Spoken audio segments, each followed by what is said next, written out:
Japanese fisher Nakama Hitoshi pilots his boat through a harbor on Ishigaki Island in Japan's far southwest. On many days like this, he'd be making the 170-kilometer journey into the contested waters of the East China Sea, dodging Chinese Coast Guard vessels and advancing Japan's claim to the small island cluster there. But with heightened tensions between Japan and its giant neighbor, those profitable fishing expeditions to Diaoyutai, or the Senkaku Islands as they're known in Japan, are off. Nakama has powerful supporters interested in projecting Japanese power, including the country's finance minister. But even they are telling him to be careful.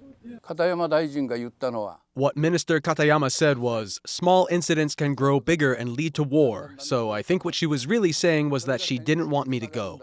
China's been especially furious with Japan since November.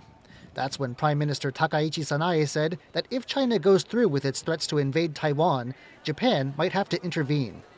China has sharply put export restrictions on critical minerals headed to Japan, and now it's extending calls for its citizens to avoid Japan entirely through the upcoming Lunar New Year in an effort to hurt Japan's tourism industry.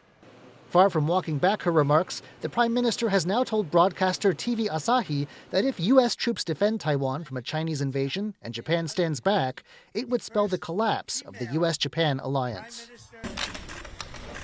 Amid these rumblings, Japan faces a choice, with a snap election scheduled for February 8th. On Monday, the 2nd, leaders of 7 Japanese political parties take to the stage in Tokyo.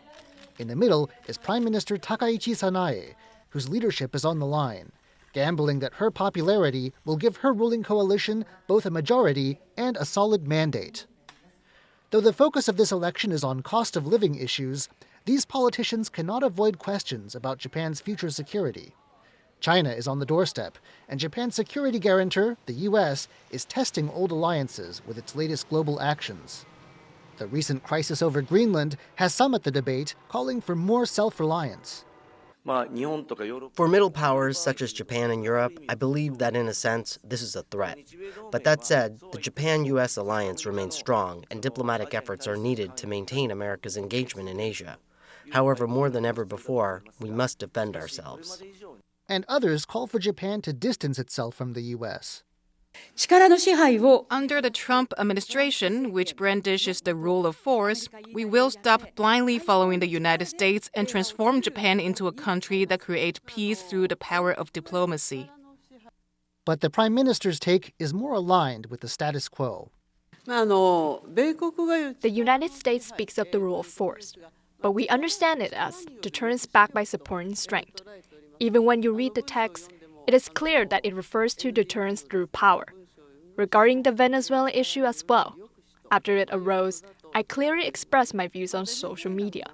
Moreover, I have held telephone talks with President Trump, and we have built a relationship in which we can speak by phone at any time. Japan has clearly stated its own position.